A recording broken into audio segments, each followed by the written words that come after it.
Je tu nový týždeň a vy počúvate Náskok. Marketingový podcast, kde si zhrnieme to najpodstatnejšie z kampaní, nástrojov, AI trendov a dátového sveta. Buď v obraze a získaj potrebný náskok.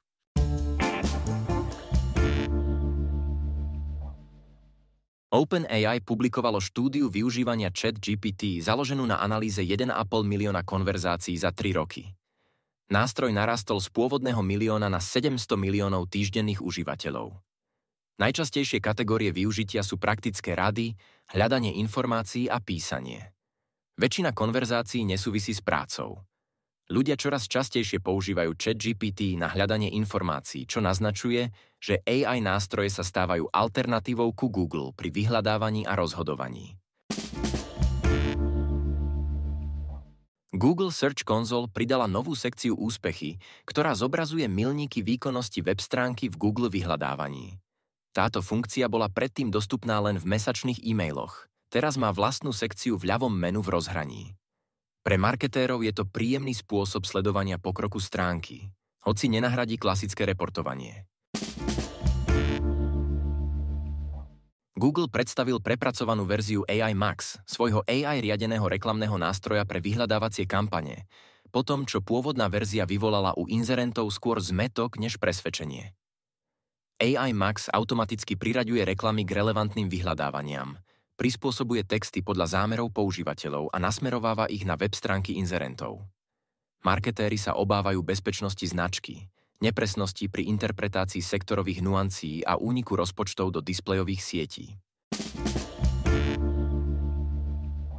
Amazon Ads spustil AI nástroj v Creative Studio, ktorý umožňuje inzerentom vytvárať profesionálne reklamy za zlomok času.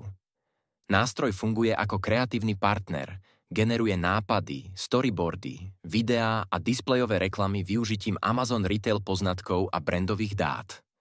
Kampaň, ktorá predtým stála $10 000 a vyžadovala špecializované tímy, sa teraz dá vytvoriť rýchlo bez výrazných nákladov. Menší inzerenti tak získavajú rovnaké kreatívne výhody ako veľké značky. Google predstavil 16. septembra svoju PowerPack stratégiu, ktorá kombinuje AI Max pre Search, Performance Max a Demand Gen kampane na optimalizáciu automatizovanej reklamy naprieč viacerými kanálmi. Kľúčové novinky zahŕňajú rozšírené search témy až na 50 položiek, asset level reportovanie a AI nástroje na tvorbu kreatív s možnosťami brandovej kontroly.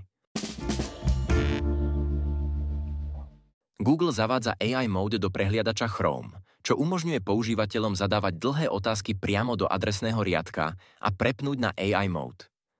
Nová funkcia tiež umožňuje klásť otázky o aktuálne prezeranej web stránke s AI asistenciou. Pre marketérov je dôležité, že AI Mode sa postupne rozširuje do viacerých oblastí Google a môže sa stať budúcnosťou Google Search.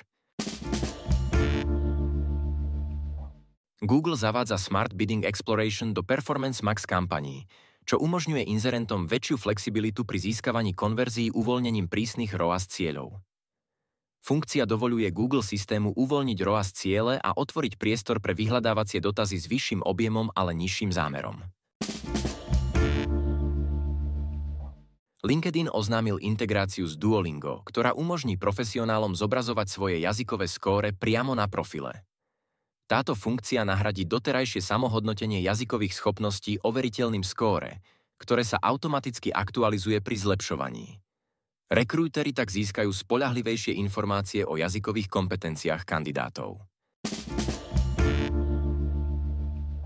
Štúdia na takmer 17 000 kampaniach odhalila, že voľná zhoda môže priniesť vyššie príjmy na konverziu napriek vyšším cenám za akciu.